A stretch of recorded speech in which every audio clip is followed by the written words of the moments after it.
नमस्कार साथियों, मैं राजवीर सिंह। आज हम लोग बहुत ही गंभीर विषय पर चर्चा करने आप सबके बीच में आया हूँ।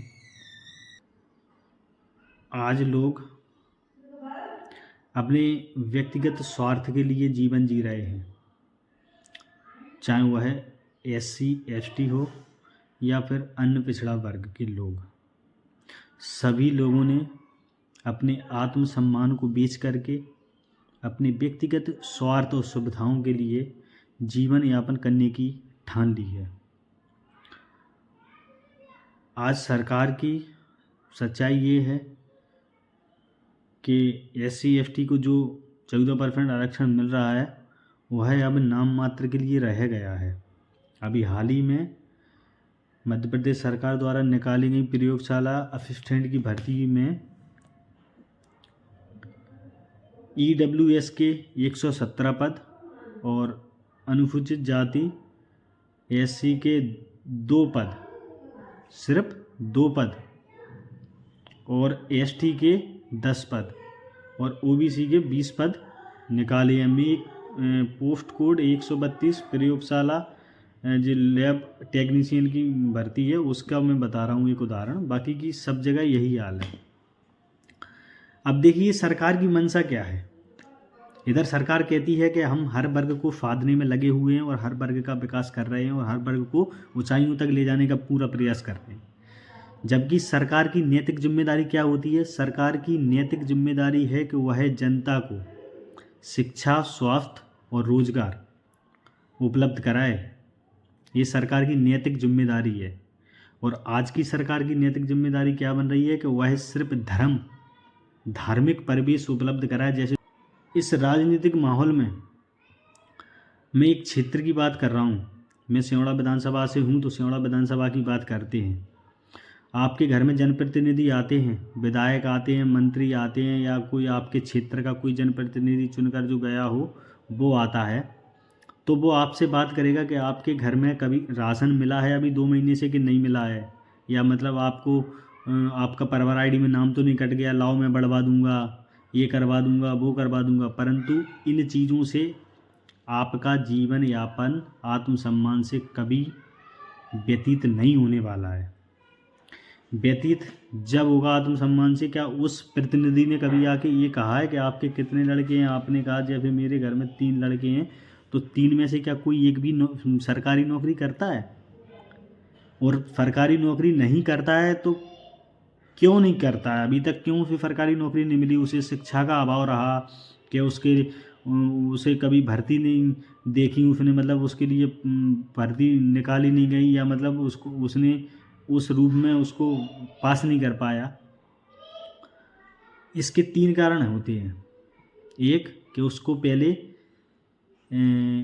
प्राथमिक शिक्षा से ही उसको इतना कमज़ोर कर दिया जाता है गरीब तबके के व्यक्ति को कि वह उच्च शिक्षा तक पहुंचते पहुंचते अपने आप को हताश महसूस करने लगता है और उसे ऐसा लगता है कि मैं अपने जीवन का समय पढ़ाई में व्यस्त कर रहा हूँ और पढ़ाई में व्यस्त ना करके मैं कुछ और काम धंधा करूँगा जिससे हमारे घर की आर्थिक स्थिति जो ख़राब है वो जल्दी से ठीक हो जाएगी।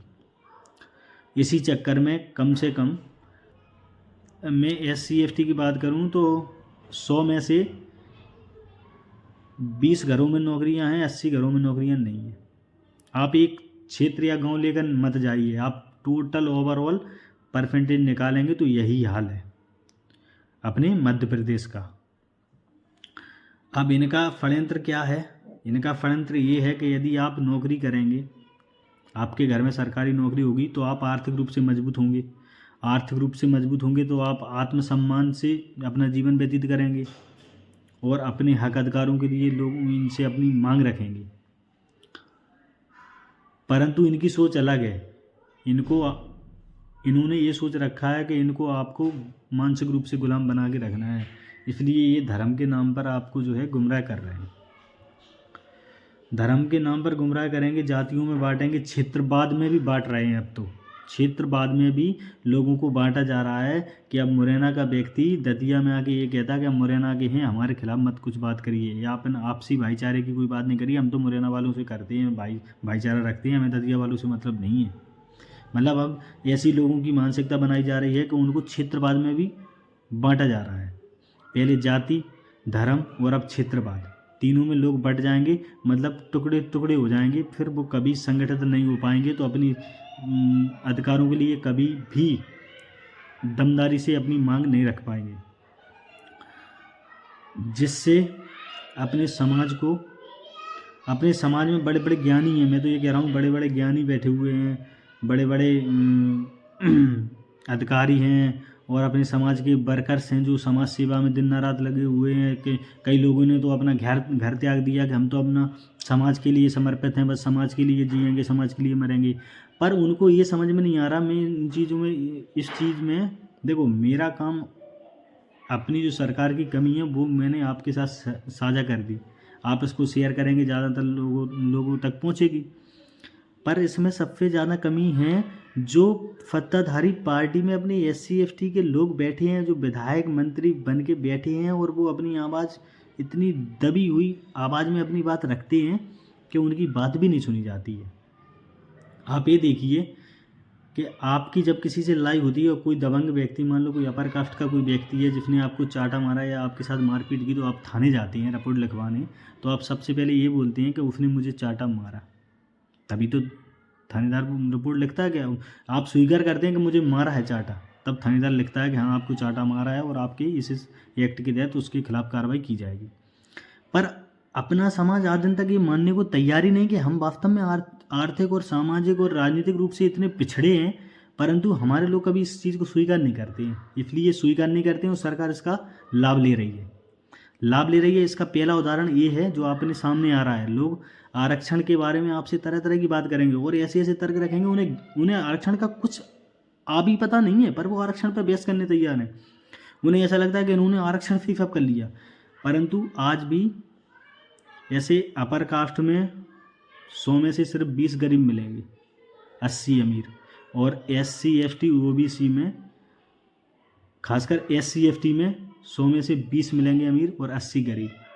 तो बराबरी कहाँ है? ना अपन आर्थिक रूप से बराबर हैं, ना सामाजिक रूप से, जो मान सम्मान और स्वाभिमान की बात है उसमें भी नहीं है, और ना अपन राजनीतिक रूप से उनके समान हैं। फिर भी अपने साथ इतने अन्याय अत्याचार हो रहे हैं, सारी चीज़ें सब लोगों के सामने हैं। मेरा कहने का मतलब ये है कि हम सबको संगठित होकर एकजुट होकर ये ताकत दिखानी है कि आप हमारे हक अधिकारों के खिलाफ जो भी निर्णय लोगे हम उसको बर्दाश्त नहीं करेंगे, या तो आपसे उन अधिकारों को लेकर रहेंगे या फिर आपको ही बदलकर अपने अधिकारों को हम दूसरी सरकार के सामने रखेंगे। तो आने वाले दिनों में अपन सामाजिक, आर्थिक और अपने व्यक्तिगत स्वार्थों में जीवन व्यतीत करते रहेंगे, अपना इस सामाजिक अस्तित्व शून्य हो जाएगा। इस बात को बड़ा गौर दीजिए, अपना SC ST वालों का सामाजिक स्तर शून्य हो जाएगा। आप कितने भी महंगे कपड़े पहनना, कितनी भी महंगी कार में घूमना, कितने भी बड़े महल बना लेना, पर सामाजिक स्तर, आपकी सामाजिक स्वीकारता शून्य हो जाएगी। कोई समाज आपको स्वीकार नहीं करेगी, क्योंकि समाज स्वीकार जब करती है जब अपने आत्मसम्मान और स्वाभिमान से जीवन जिएंगे, अपने हक अधिकारों के लिए लड़ेंगे और मरेंगे।